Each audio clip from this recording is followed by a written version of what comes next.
અર્થશાસ્ત્ર chapter number 3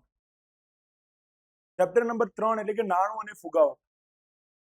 આખું અર્થતંત્ર જેનાથી ધગધગતું છે, આખું અર્થતંત્ર જેનાથી ચાલે છે, જેના વગર દુનિયા થંભી જાય એવું મૂલ્ય એટલે કે આજના સમયનું નાણાં વગર દુનિયાની અંદર કહેવાય ને કે કોઈ પણ વસ્તુની આપલે આપણે આજના સમયમાં કરી શકતા નથી. આજના સમયની અંદર તમારે એક દુકાનની અંદરથી એક નાનકડી ચોકલેટ બી ખરીદવી હોય ને તો તમારે શાની જરૂર પડે છે? નાણું. કોઈક એવી વસ્તુ કે જે વસ્તુ સર્વે સર્વા હોય. સર્વે સર્વાનો મતલબ એવો થાય કે દરેક માણસ પોતે એના ઉપર વિશ્વાસ રાખતો હોય અને એવી કોઈ વસ્તુ કે જે દેશના ખૂણે ખૂણાની અંદર એક્સેપ્ટેબલ હોય, તેને એક્સેપ્ટ કરી શકાય. કોઈ પણ વ્યક્તિ એ નાણાંને મેળવવાનો ઇનકાર કરી શકે નહીં. હવે એક પ્રશ્ન આપણને બધાને એવો થાય કે સાહેબ, અત્યારના સમયમાં નાણાંનું વેલ્યુએશન છે, અત્યારે રૂપિયા છે, અત્યારે પૈસા છે, ક્રેડિટ કાર્ડ છે, લોન મળે છે બેંકની અંદરથી, દરેકે દરેક વસ્તુની સુવિધાઓ છે. સાહેબ એક સમય એવો હતો ને પહેલા, સાહેબ જ્યારે આ પૈસાનું વેલ્યુ નહોતું અથવા પૈસા હતા જ નહીં.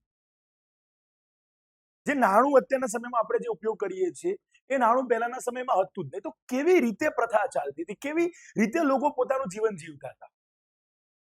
તમને એક નાનકડી વાત કરીને પછી આપણે ચેપ્ટરની શરૂઆત કરીએ કે એ વખતના સમયના લોકો, જ્યારે હું તમને સમજાવું તો જ્યારે પૃથ્વીની શરૂઆત થઈ હશે ત્યારે ઘણા બધા અર્થશાસ્ત્રીઓ પોતાના વિચારોની અંદર આવી રીતે પોતાના મંતવ્ય રજૂ કરે છે. કે છે પૃથ્વીની શરૂઆત થઈ ત્યારે માણસ પોતે ભટકતું જીવન ગાળતો હતો. ભટકતું જીવન ગાળતો હતો, જંગલોની અંદર રહેતો હતો, જંગલોની અંદર વૃક્ષોને કાપતો હતો, વૃક્ષો કાપીને એક જગ્યાએ 2, 4, 5 વર્ષ સુધી ખેતી કરતો હતો. ખેતી કર્યા બાદ એમાંથી જ્યારે ઉપજ એટલે કે એની અંદરથી ઉત્પન્ન થવા વાળું અનાજ જ્યારે ઓછી માત્રામાં ઉત્પન્ન થવા લાગે ત્યારે એ જગ્યા છોડીને બીજી જગ્યાએ જાય અને બીજી જગ્યાએ જઈને ફરીથી વૃક્ષો કાપે અને વૃક્ષો કાપીને શું કરતો હતો? ખેતી કરતો.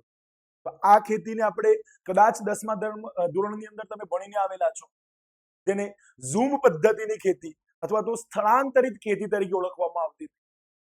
હવે થોડીક માણસમાં બુદ્ધિ આવી, થોડાક લોકો ભેગા થઈને રહેવા લાગ્યા. થોડાક લોકો ભેગા થઈને રહેવા લાગ્યા. સાથે સાથે એક વ્યક્તિનું કુટુંબ ત્યારે બીજી વ્યક્તિનું કુટુંબ, એવી રીતે ધીમે ધીમે નાના કસ્બાઓનું નિર્માણ થયું. નાના કસ્બાઓ વિસ્તરણ પામતા ગયા. સાથે લોકોની જરૂરિયાતો પણ વધી.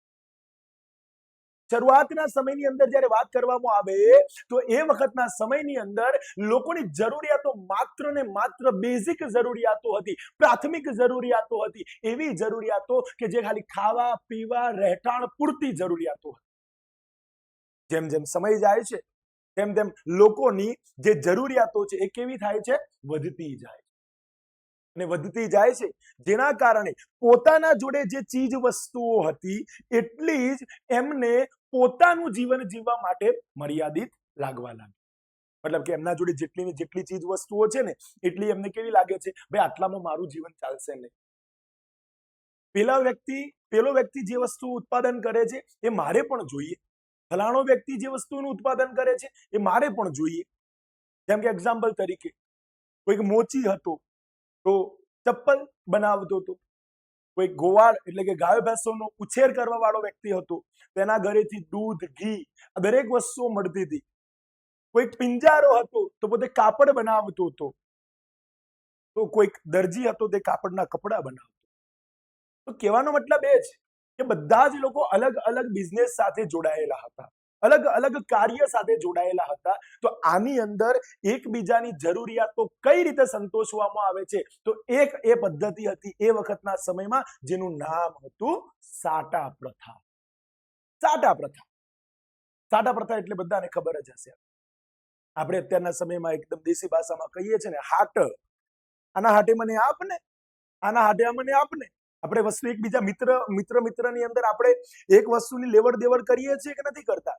કે પૈસા લો છો તમે અથવા બે કોઈ ક્લોઝ મિત્રો હોય તો કદાચ પોતે પોતાના કપડાની બી અદલા બદલી કરે છે. કોઈ મિત્રના જોડે સારા કપડાં હોય તો કોઈકના ફંક્શનમાં પહેરવા માટે પોતે કઈ ભાડે લઈ જતો નથી, પણ કઈ રીતે લઈ જાય છે? અદલા બદલી કરીને ટાટામાં લઈ જાય છે. એટલે ભાઈ હું તને આ કપડાં આલું છું ને, મતલબ મને પેલા કપડાં પહેરવા માટે. ટાટા પ્રથા. પહેલાના સમયની અંદર બી આ જ વસ્તુ હતી બેટા, કે જે વ્યક્તિને મારા ઘરે છે, હું ખેતી કરું છું સાહેબ, મેં ઘઉં ઉગાવ્યા છે, તો હું ઘઉં વેચીને ઘઉં હું મોચીને આપીશ તો મોચી મને ઘઉંના બદલામાં શું આપશે? ચપ્પલ. શું આપશે? ચપ્પલ. હવે કોઈ વ્યક્તિ એવો છે કે જે પોતે કપડાં વેચે છે, તો હું પોતે શું કરીશ? ઘઉં આપીને એના જોડેથી કપડાં લઈશ. મતલબ એવું કહી શકાય કે મારા જોડે જે ચીજ વસ્તુ છે એ હું બીજા વ્યક્તિઓને આપીને બીજા જોડે જે વસ્તુનું ઉત્પાદન થાય છે ને એ વસ્તુઓ હું શું કરીશ? ખરીદીશ. અને એ વખતે કહેવાય ને કે જરૂરિયાતો પણ કેવી હતી? થોડીક ઓછી. આજના સમયના કરતા તો જરૂરિયાત એ વખતે ઓછી જ હતી. આજના સમયની માણસની જરૂરિયાતોની જો વાત કરવામાં આવે ને સાહેબ, તો એ ક્યારે પૂર્ણ થાય એવી છે જ નહીં. આજના સમયના માણસની જરૂરિયાતો 0 થી શરૂ કરીએ ને સાહેબ, એની સંખ્યા ક્યાં જઈને રૂકશે એ આપણને ખબર નથી. બરોબર? ચેપ્ટર નંબર 3 છે તમારા સામે, નાણું અને ફુગાવા. આ ચેપ્ટરની અંદર આપણે કઈ કઈ વસ્તુઓ ભણવાની છે એ તમે જોઈ લો પહેલા તો. અને આ એવું ચેપ્ટર છે કે બોર્ડની એક્ઝામની અંદર આ ચેપ્ટરની અંદરથી તમારે સેક્શન ઈ ને લગતા ક્વેશ્ચન આવશે. સેક્શન ઈ ચેપ્ટર નાનું જ છે અને પ્રશ્નો બી બહુ ઓછા છે. સેક્શન ઈ તૈયાર કરવા માટે કદાચ ને 2 કે 3 પ્રશ્નો છે. એ 2 કે 3 પ્રશ્નો જો તમે તૈયાર કરી લેશો, આપણે છેલ્લે બતાવીશું કે 2 કે 3 પ્રશ્નો તૈયાર કરી લેશો, મતલબ કે બેઠા ને બેઠા એ જ પ્રશ્નો આવશે. સેક્શન ઈ જે 5 માર્ક્સનો એક ક્વેશ્ચન હોય છે એમ. તો ચલો પહેલું તો આપણે પ્રસ્તાવના જોઈશું. સાટા પ્રથાનો અર્થ, સાટા પ્રથા કઈ રીતે ચાલતી હતી એ, અને પછી એના પછી એની છે મર્યાદાઓ. હવે મર્યાદા એટલે શું? સાટા પ્રથા લોંગ ટર્મ સુધી કેમ ના ચાલી શકી? તો કઈક એની કમીઓ હતી ને, કઈક એની મર્યાદાઓ હતી. તો મર્યાદાઓ કઈ કઈ હતી? તો જેમ કે છે જરૂરિયાતોનો પરસ્પર મેળ બેસાડવાની મુશ્કેલી, મૂલ્યના સંગ્રહની મુશ્કેલી, મૂલ્યના માપનની મુશ્કેલી, આ બધાને ડિટેલમાં આપણે સમજવાના છે. એના પછી નાણાંનો ઉદ્ભવ અને વિકાસ, નાણાંના કાર્યો, નાણાંના પ્રકારો, ફુગાવાનો અર્થ, ફુગાવાની વ્યાખ્યા, ફુગાવાના લક્ષણો અને ફુગાવાના કારણો. આ બધી વસ્તુને આપણે જોવાના છે. ઓકે, તો ચલો પહેલા તો આને સમજવાની કોશિશ કરીએ. અહીંયા કહે છે કે આધુનિક આર્થિક જગતમાં નાણું તમામ આર્થિક પ્રવૃત્તિઓના કેન્દ્રમાં છે. આજના સમયમાં કોઈ પણ માણસ કંઈ પણ કાર્ય કરે છે, પછી એ સેવા કરતો હોય કે કાર્ય કરતો હોય, એના બદલામાં જે ઈચ્છા રાખે છે એ કયા સ્વરૂપમાં? તો નાણાંના સ્વરૂપમાં. તમે આજના સમયમાં કોઈ એકદમ મજદૂર માણસ હોય, બરોબર, એ મજદૂર માણસ પોતે કામ કરે છે, તો એ પોતે કામ કર્યા બાદ શાની અપેક્ષા રાખશે? તમારા જોડેથી પૈસાની. રાખે છે કે નહીં? તો વસ્તુ ક્યાં છે? આજે વ્યક્તિને જરૂરિયાત સંતોષવા માટે વસ્તુઓ અને સેવાઓ ખરીદવા નાણાંની જરૂર પડે છે.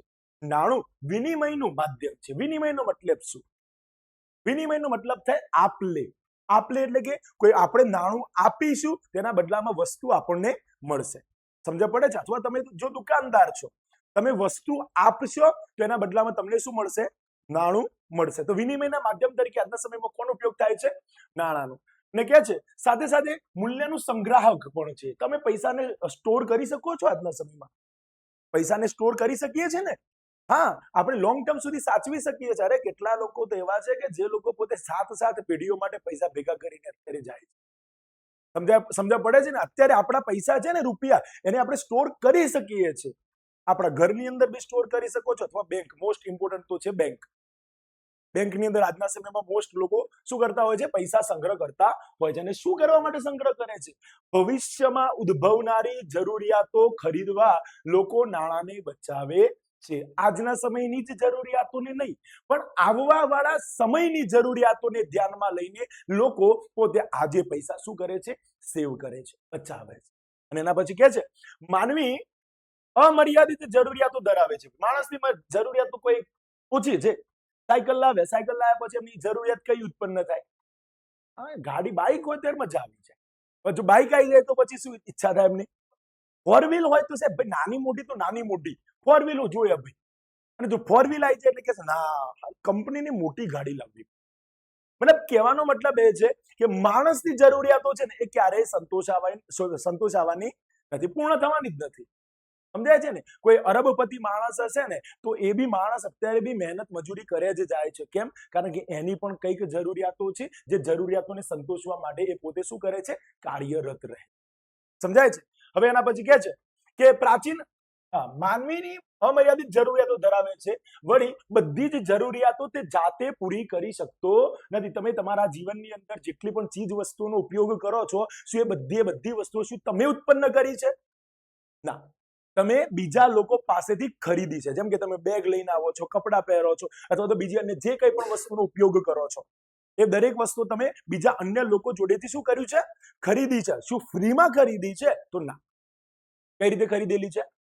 પૈસા આપીને, નાણું આપીને, વિનિમય દ્વારા તમે વસ્તુને ખરીદેલી છે. અને શું કહે છે કે માટે પરસ્પરના વિનિમય દ્વારા વસ્તુઓ તથા સેવાઓની આપલે દ્વારા તે વધુમાં વધુ જરૂરિયાતો સંતોષવાનો અને મહત્તમ સંતોષ મેળવવાનો પ્રયત્ન કરે છે. માણસ આજના સમયની અંદર પોતે શું કરે છે? પૈસા દ્વારા પોતાની જેટલી પણ જરૂરિયાતો છે ને એ જરૂરિયાતોને સંતોષ કરવાનો, એટલે કે પોતાની જરૂરિયાતોને ઠારવાનો, જરૂરિયાતોને પૂરી કરવાનો પોતે પૈસા દ્વારા શું કરે છે? ઉપયોગ કરે.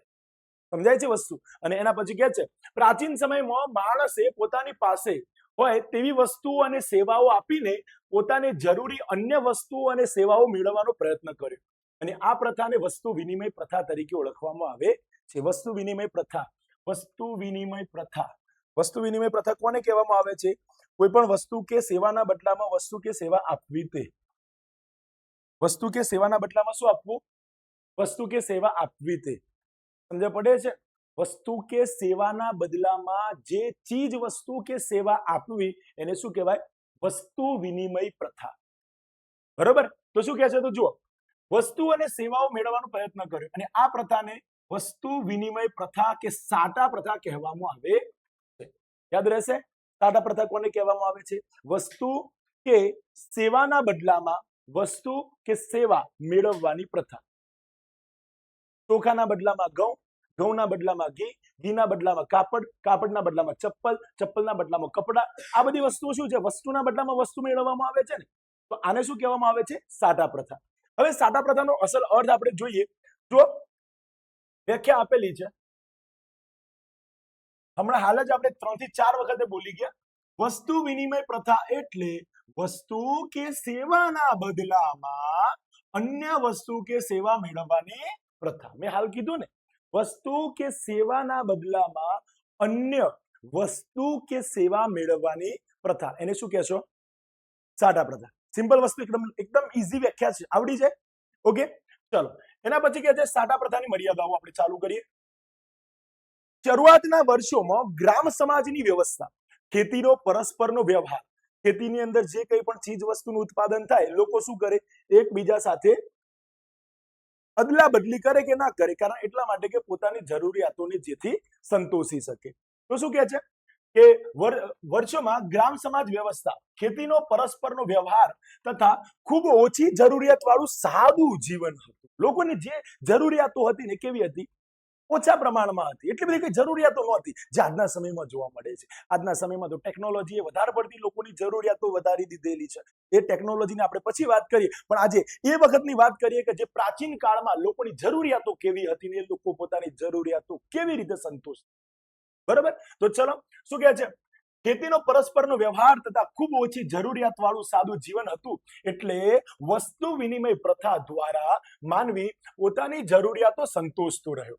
જેમ કે ખેડૂત ઘઉં ઉગાડી સ્વ વપરાશ માટે ઘઉં રાખતો તથા વધારાના ઘઉં આપી ચોખા, કાપડ, ચપ્પલ મેળવતો.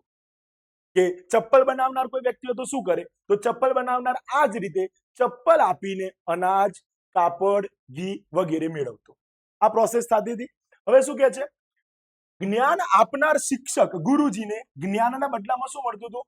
અનાજ મળતું. તો કલાકારો પોતે કંઈક પ્રોગ્રામ કરીને, જેમ કે નાટક ભજવવા વાળા લોકો હોય તો નાટક કરીને, અથવા તો સંગીતકાર કરવા વાળા હોય તો સંગીત પોતે ગાઈને શું કરતા? મનોરંજનના બદલામાં પણ વસ્તુઓ એમને મળતી. આ વસ્તુ હતી. લોકો એ વખતના સમયમાં સાદા પ્રથાથી જીવન ચાલતું હતું. અને કેમ સાડા પ્રથાથી જીવન ચાલતું હતું? કારણ કે એ વખતના સમયની જરૂરિયાતો કેવી હતી? ઓછી. બરાબર. ચલો તો સાહેબ એવો પ્રશ્ન થાય કે સાહેબ આજ સુધી આ સાડા પ્રથા કેમ ના ચાલુ રહી? આજ સુધી આ અત્યારે રૂપિયો કમાવાનું કોણે બહાર કાઢ્યું છે? એના કરતા સાદા પ્રથા હતી, જલસા જ હતા કે સાહેબ પેલાના ઘેરથી જે ચીજ વસ્તુ ઉત્પન્ન થાય એ મારા ઘેર લઈ આવવાની, મારા ઘેર થાય હું એને ઘેર આલી લેવું. બહુ મજાનું જીવન હોત ને સાહેબ.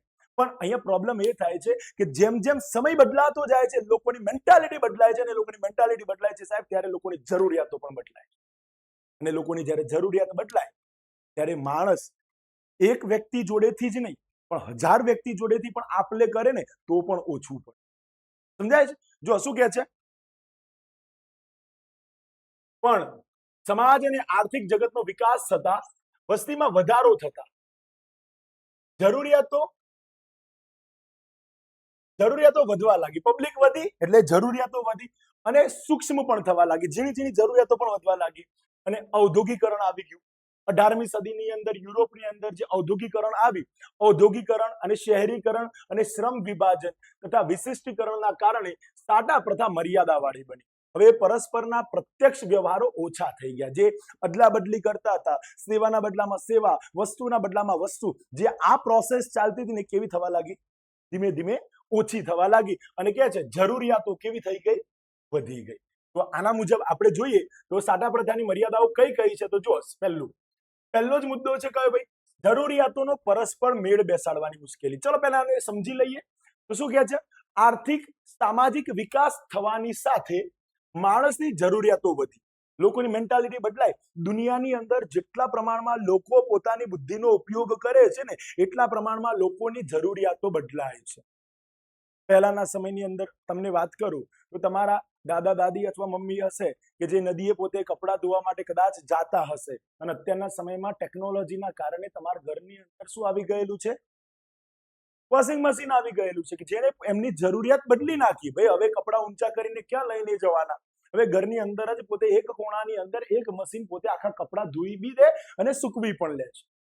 થાય છે કે નથી થતું? સમય બદલાય છે, બુદ્ધિ બદલાય છે, ને લોકોની જરૂરિયાતો પણ.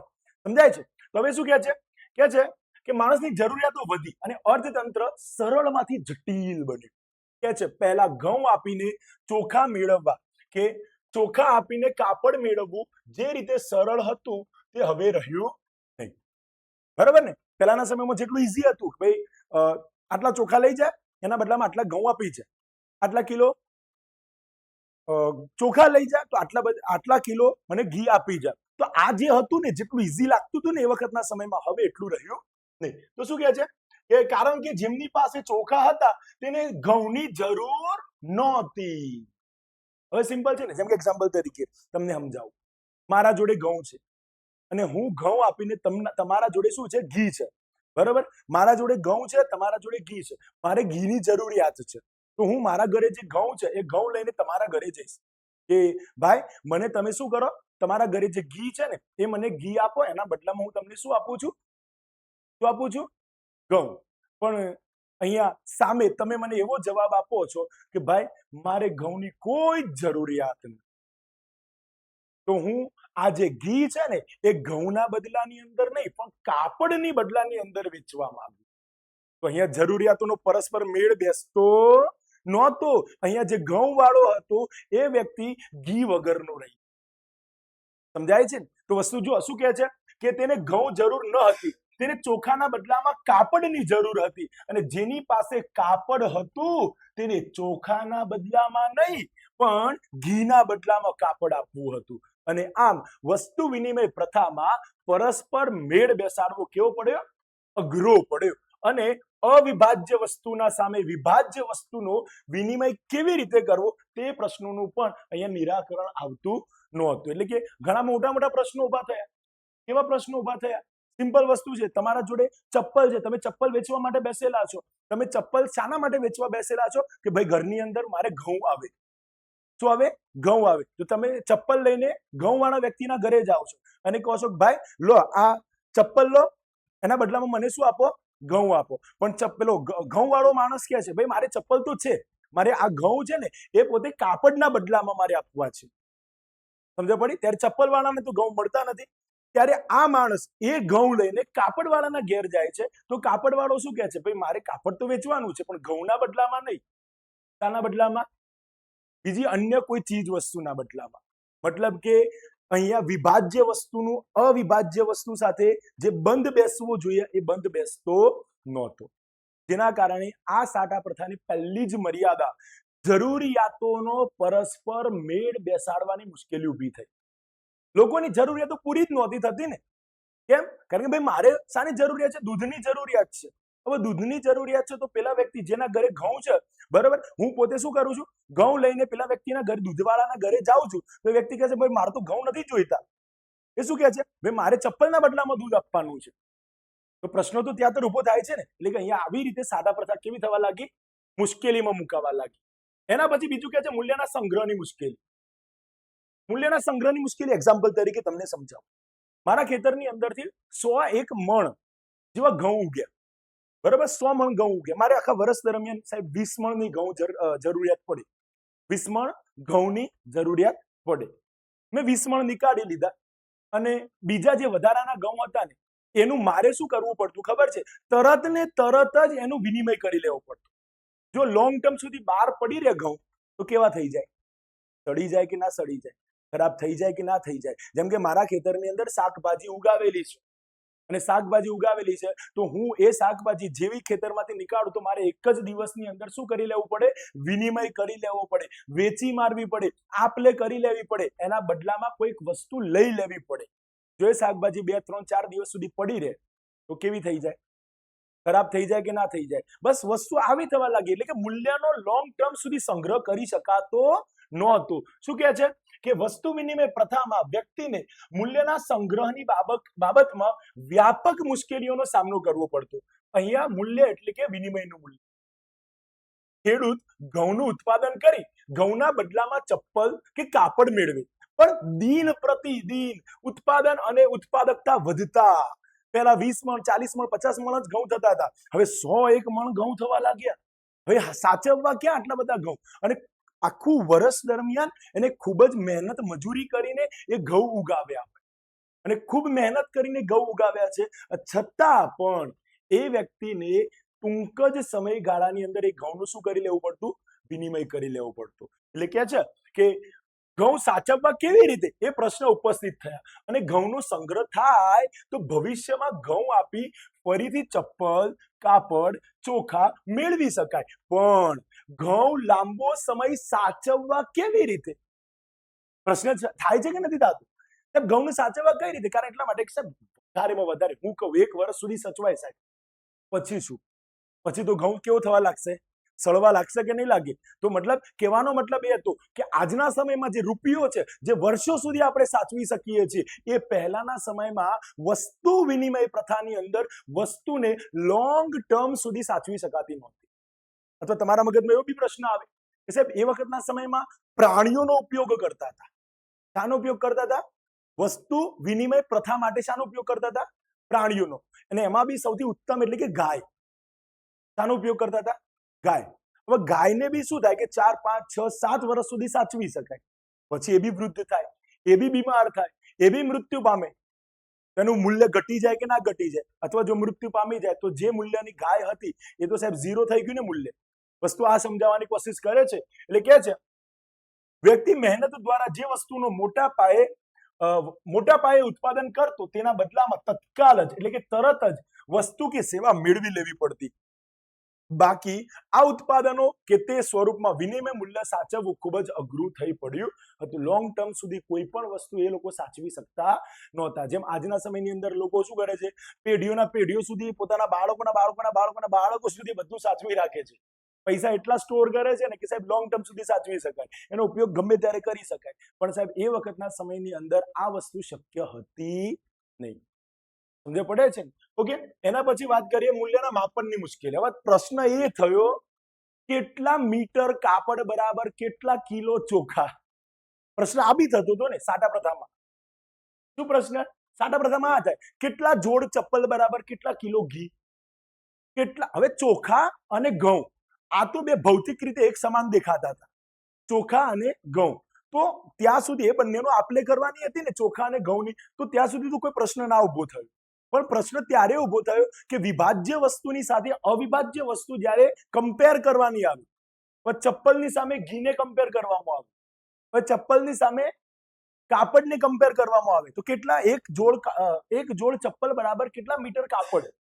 હવે આવા પ્રશ્નો ઉત્પન્ન થવા લાગ્યા, જેના કારણે વિખવાદ ઉત્પન્ન થવા લાગ્યા. અને વિખવાદ ઉત્પન્ન થયા જેના કારણે સાટા પ્રથાની એક ઓર મર્યાદા આ કઈ, મૂલ્યના માપનની મુશ્કેલી. શું કહે છે તો જુઓ, તો શ્રમ વિભાજન અને વિશિષ્ટીકરણ પછી ઔદ્યોગિક આર્થિક જગતમાં વસ્તુઓની સેવાઓના મૂલ્ય માપનનો પ્રશ્ન પણ ખૂબ અગત્યનો બન્યો. ઘઉંની સામે ચોખાનો વિનિમય કરવાનો હતો ત્યાં સુધી તો બરાબર હતું, ત્યાં સુધી તો બધું કમ્પ્લીટ ચાલતું હતું ભાઈ, જલસા. સમજ પડે છે ને કે ભાઈ આ પેલું ઘઉં છે એના બદલે આટલા ઘઉં છે ને આના બદલામાં આટલા ચોખા, બસ પૂરું, આ વિનિમય થઈ ગયું, આપલે થઈ ગઈ. પણ પ્રશ્ન એ થાય કે પ્રશ્ન પણ ખૂબ અગત્યનો હતો કે છે ત્યાં સુધી બરાબર હતું, પણ હવે ઘઉંની સામે અનેક વસ્તુઓ આવી ગઈ જેનામાં વિનિમય દરને યાદ રાખવો અને નક્કી કરવો મુશ્કેલ હતું. 1 મણ ઘઉં બરાબર 2 મણ ચોખા, 1 મણ ઘઉં બરાબર 10 મીટર કાપડ, 1 મણ ઘઉં બરાબર 1 કિલો ઘી. તો કિલો ઘી બરાબર કેટલું કાપડ હશે અથવા તો કેટલા ચોખા હશે, આ બધું નક્કી કરવું ને યાદ રાખવું બહુ અઘરું પડવાના. અને કહે છે કે આ નક્કી કરવું અને તેને મુજબ વ્યાપાર કરવો અઘરો બન્યો, અને માટે એક સર્વસામાન્ય માપદંડ જરૂરી બન્યો. સર્વસામાન્ય એટલે કે શું, દરેક વસ્તુઓ ખરીદવા માટે કોઈ પણ વસ્તુની જરૂરિયાત હોય, કોઈ પણ વસ્તુની તમારે મેળવવું હોય, સાહેબ એક જ સર્વે સર્વા એક કોઈક એવું વેલ્યુએબલ વસ્તુ હોવું જોઈએ કે જેનાથી લોકો એ વસ્તુ ખરીદી શકે. સમજ્યા પડે છે? તો પહેલાના સમયમાં તમારા બુકમાં તો આનો ઉલ્લેખ કરવામાં આવેલો નથી, પણ સૌથી પહેલા તો કહેવામાં આવે છે કે કોળીઓનો ઉપયોગ થતો. કોળી આજના સમયમાં છે ને પેલું રમવા માટે યુઝ કરે છે, કોળિયાના ભાવે, પેલા ઘણા ગુજરાતીમાં કહાવત બી છે ને કે કોળિયોના ભાવે વેચાશે ભાઈ જો તમે ધ્યાન ના રાખ્યું. તો કોળિયોનો ભાવ એટલે શું, સૌથી જૂનામાં જૂના સમયની અંદર એક વેલ્યુએબલ નાણાં તરીકે પ્રખ્યાત થયેલું હતું કોળિયો. ભાઈ આટલા કોળી બરાબર આટલા કિલો ઘી, આટલા કોળી બરાબર આટલા મીટર કાપડ, આટલા કોળી બરાબર આટલા લીટર દૂધ. આ વસ્તુ હતી. અને જેમ જેમ આગળ વધતો ગયો તેમ તેમ સમય વધતો જાય છે, લોકોની મેન્ટાલિટી બદલાતી જાય છે, તેમ તેમ કિંમતી પથ્થરોનો ઉપયોગ થવા લાગ્યો નાણાં સ્વરૂપે. આગળ વાત કરવાના જ છીએ આપણે. નાણાં સ્વરૂપે શાનો ઉપયોગ થવા લાગ્યો, કિંમતી પથ્થરોનો. અને પછી સમય આવે છે રાજા મહારાજાનો. તો રાજા મહારાજાઓના સમયમાં રાજા મહારાજાના જે સિક્કા લાગેલા, જે પેલા કહેવાય ને એમના જે સિક્કાઓ માર્કેટની અંદર પ્રચલિત થયા, ને પ્રચલિત થયા તો એમાં પ્રોબ્લેમ થવા લાગી. એક રાજા જયારે બીજા રાજાના રાજ્ય ઉપર ચડાઈ કરી લે ત્યારે પેલા રાજાના જે સિક્કાઓ હતા એ કેવા થઈ જાય, નિષ્ક્રિય બની જાય. જેમ આપણે નોટબંધી થઈ હતી, 500 ને 1000 ની નોટ કીધું અચંદાની બંધ થઈ ગઈ હતી, એવી રીતે પેલો નવો રાજા આવે એટલે જૂના રાજાના સિક્કા બંધ. એટલે એક સર્વે સર્વા નાણાંની જરૂરિયાત ત્યાં ઉત્પન્ન થાય છે. અને આમ જરૂરિયાતોનો પરસ્પર મેળ બેસાડવાની તકલીફને લીધે મૂલ્યના સંગ્રહની જરૂરિયાત તથા મૂલ્યના માપદંડ તરીકે કોઈ માધ્યમ હોય તે જરૂરી બનતા વસ્તુ વિનિમય પ્રથાનો અંત આવ્યો અને નાણાંની છેલ્લે શું થઈ, શોધ થઈ. તો ચલો આપણે નાણાંના ઉદ્ભવની વાત કરી લઈએ. નાણું કઈ રીતે ઉદ્ભવ્યું છે જોવું છે, નાણાંનો ઉદ્ભવ જોવો છે. ઓકે, ચલો નાણાંના ઉદ્ભવની વાત કરીએ તો અહીંયા કહે છે કે વસ્તુ વિનિમય પ્રથા અમલમાં હતી ત્યારે મૂલ્યના સંગ્રહ તથા વિનિમયને સરળ બનાવવા સર્વસામાન્ય અથવા તો સર્વમાન્ય માધ્યમ તરીકે વસ્તુઓ અને પશુઓનો ઉપયોગ શરૂ થયો. વસ્તુના બદલામાં વસ્તુ, આ તો તમે ભણી ગયા. વિનિમય પ્રથા આ ચાલતી હતી, વસ્તુના બદલામાં શું, વસ્તુ. અને વધારે લોંગ ટર્મ સુધી જો તમારે વસ્તુ સાચવવી છે તો એ સાચવવા માટે પ્રાણીઓનો ઉપયોગ થતો. શાનો ઉપયોગ થતો હતો, પ્રાણીઓને પણ વેચવામાં આવતા હતા. વસ્તુના બદલામાં પ્રાણીઓની પણ લેવડ દેવડ થતી હતી. અને ક્યાં છે ભારતમાં તો ખાસ અંડરલાઈન કરી લેજો મિત્રો, મોસ્ટ ઇમ્પોર્ટન્ટ છે. ભારતમાં તો ખાસ તો ગાયને ધનના સ્વરૂપમાં જોવાનું શરૂ થયું. આવો એમસીક્યુમાં પ્રશ્ન પૂછાય કે ભાઈ ભારતની અંદર ધનના સ્વરૂપમાં કયા પ્રાણીને જોવાનું કામ શરૂ થયું, તો કયા પ્રાણીને, ગાયને. હવે ક્યાં છે ખેતી પ્રધાન અર્થવ્યવસ્થામાં અનાજનું ઉત્પાદન થતું, વર્તમાન વપરાશ માટેનું અનાજ બાદ કરી વધેલા અનાજથી પશુ ખરીદવામાં આવતા અને જરૂર પડે તો પશુને વેચીને અનાજ પાછું મેળવવામાં આવતું. વ્યક્તિ અનાજના બદલામાં પશુ મેળવતો અને પશુ આપીને કોઈ પણ જરૂરિયાત મેળવતો. આમ ગાય, ભેંસ, ઘોડા જેવા પશુ વિનિમયનું માધ્યમ બનતા કે મૂલ્યના સંગ્રાહક બનતા હતા. એ વખતના સમયમાં વસ્તુના બદલામાં વસ્તુ તો થતી હતી, સાથે સાથે પ્રાણીઓનો પણ વેપાર થતો હતો. જેમ કે મારા જોડે વધારે ઘઉં ઉગ્યા છે તો હું શું કરું, વધારે ઘઉં વેચીને એના બદલામાં એક પ્રાણી લાવીને ઘરે ઊભું કરી દઉં. ગાય હોય, ભેંસ હોય કે ઘોડો હોય, હજુ અંડરલાઈન કરી છે ને, ગાય, ભેંસ અને ઘોડા, આવા પ્રાણીઓને મારા ઘરે લાવી દઉં. અને મને એવું લાગે ભાઈ મારે અન્નની જરૂરિયાત છે, ખોરાકની જરૂરિયાત છે, ત્યારે એ ગાય કે ભેંસને હું શું કરી દઉં, વેચી મારું ને એના બદલામાં ફરીથી શું ખરીદી લઉં, અન્ન ખરીદી લેતો. એટલે આવી રીતે પ્રાણીઓને મૂલ્યના નામથી ઓળખવામાં આવતા. અને એના પછી કહે છે વિનિમયના માધ્યમ તરીકે અને મૂલ્યના સંગ્રાહક તરીકે પશુનો ઉપયોગ પણ કેવો બન્યો, મર્યાદાવાળો. કેમ બન્યો ભાઈ? કારણ કે પશુ પણ બીમાર પડે, મૃત્યુ પામે, લાંબા સમય સુધી તેમના સ્વરૂપમાં પણ મૂલ્યને સંગ્રહી કરી શકાય નહીં. સંગ્રહ કરી છે, પ્રાણીઓ બી છે યાર, 5 વર્ષ, 6 વર્ષ, 7 વર્ષ, 10 વર્ષ સુધી જીવે, પછી શું? પછી તે મૃત્યુ પામી જવાના છે, બીમાર પડે તો બી એનું વેલ્યુ ઘટી જાય. તો શું કહે છે, અને ભૌતિક રીતે પણ અમુક હદથી વધારે પશુને સાચવવા મુશ્કેલ પડે. જેમ કે આપણું ઘરનું આંગણું નાનું હોય અને એમાં 10 જો ભેંસો ઊભી કરી દઈએ તો સાહેબ આપણે રહીએ ક્યાં? સમજ પડે છે ને? આંગણું એટલે ભૌતિક રીતે સગવડ પણ કેવી પડતી હતી, આપણને તકલીફજનક લાગતી હતી. અને ક્યાં છે, હેરફેરમાં પણ મુશ્કેલી સર્જાય, એક જગ્યાએથી બીજી જગ્યાએ લઈ જવા પણ કાઢા પડે. અને શું કહે છે, એટલે પછી કિંમતી પથ્થરોનો ઉપયોગ થવા લાગ્યો.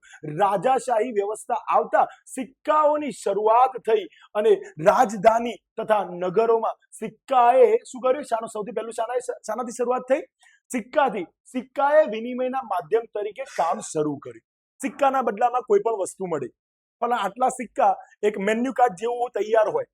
જેમ હોટલની અંદર જમવા માટે જઈએ છીએ ત્યારે એક મેન્યુ કાર્ડ આપી દેવામાં આવે છે કે ભાઈ તમારે ફલાણી ડીશ જમવી હોય તો આટલા રૂપિયા તમારે આપવા પડશે. એવી રીતે એ વખતના સમયમાં પણ શું કરવામાં આવે, ભાઈ આટલા સિક્કા, એના બદલામાં આટલી વસ્તુ, આવી રીતે. તો શું કહે છે, તો જુઓ, કામ શરૂ કર્યું, પણ તેનો ઉપયોગ પણ ખૂબ મર્યાદિત વિસ્તારોમાં જ અને લોકોમાં જોવા મળતો હતો. આખા સર્વા દરેક જગ્યાએ આનો ઉપયોગ થતો નહોતો, અમુક જ જગ્યાએ થાય. અને છેલ્લે એવું કહે છે,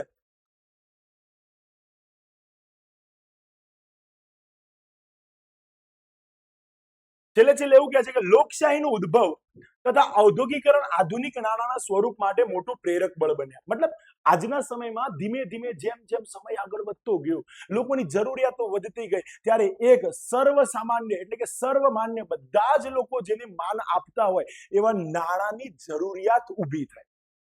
અને એવું નાણું જ્યારે અસ્તિત્વમાં આવે છે ત્યારે દરેક જગ્યાએ એક જ નાણું ચાલે છે. અને કહે છે કે નાણાંના સ્વરૂપ માટે મોટું પ્રેરક બળ બન્યા અને કેન્દ્રીય સત્તાના પીઠબળથી કેન્દ્ર સરકારથી કેન્દ્રના અંદરથી નાણું બહાર પાડવામાં આવતું. અત્યારે આપણા દેશની અંદર નાણું કોણ બહાર પાડે છે?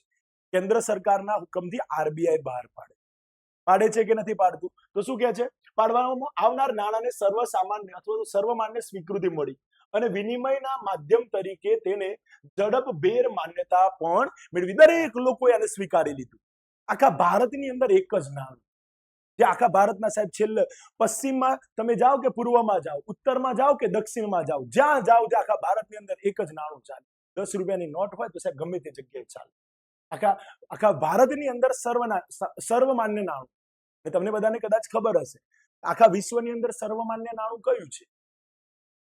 આખા વિશ્વની અંદર એક્સેપ્ટેબલ, કોઈ પણ દેશમાં જાઓ તો એને ઇનકાર કરવામાં ના આવે એવું નાણું એટલે કે ડોલર. તમે આજે કોઈ પણ દેશની અંદર જવા માટે નીકળો ને તો તમારે રૂપિયાનું સામા કન્વર્ટ કરાવવું પડે છે, ડોલરની અંદર કન્વર્ટ કરાવવા પડે છે. અને ડોલરની પછી જે તે દેશની કરન્સીની અંદર તમે ટ્રાન્સલેટ કરાવી શકો છો.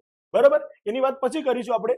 અને આજના સમયમાં આજનું જે નાણું છે એને સાચવવા માટે બેન્કિંગ વ્યવસાયના વિકાસે પણ મૂલ્યના સંગ્રહ તથા સ્થળાંતરણને ઝડપી તથા સરળ બનાવેલું છે. સિમ્પલ વસ્તુ છે મિત્રો કે ભાઈ અત્યારે હાલ તમે જે પૈસા છે એ પૈસાને ગમે તે જગ્યાએ, અત્યારે તમે હિંમતનગરમાં બેંકની અંદર, HDFC બેંકની અંદર પૈસા નાખ્યા તો સાહેબ અમદાવાદમાં જાઓ કે પછી મુંબઈમાં જાઓ, એ જગ્યાએથી પણ પૈસા તમે ઉપાડી શકો કે ના ઉપાડી શકો. એક જગ્યાએથી બીજી જગ્યાએ પૈસાની હેરફેર માટે પણ બેંક એટલે કે એકદમ સરળ, સુગમ અને સસ્તું એક માધ્યમ.